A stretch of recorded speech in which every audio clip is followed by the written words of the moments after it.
ayollar ko'zlarini tagi qorayib qolsa, ko'zlarini tagida har xil xaltachalik paydo bo'lib qolsa, sirazi har xil kremlar yoki patchili ishlatishga o'tishadi. Lekin aslida ko'zi tagidagi qorayishlar, ko'karishlar yoki mana shunaqa xaltachalik tushib qolishning hammasini o'ziga yarasha sabablari bor.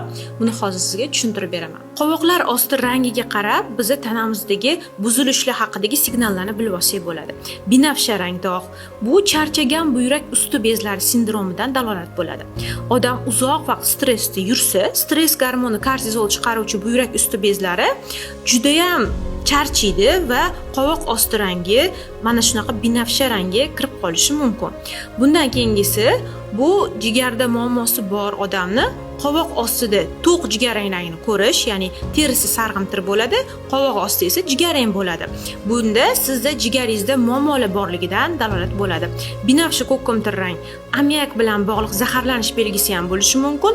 Oqsil almashnuvi va juda ham jigar ammiakni chiqara olmayotganidan ham sizga dalolat berib turadi. Teridan, tanadan, sididan ammiak hidi keladi va umuman olganda boshingiz aylanib, fikrlashingiz chalg'ib ketishi mumkin, fikrlaringizni jamla olmay qolishingiz mumkin.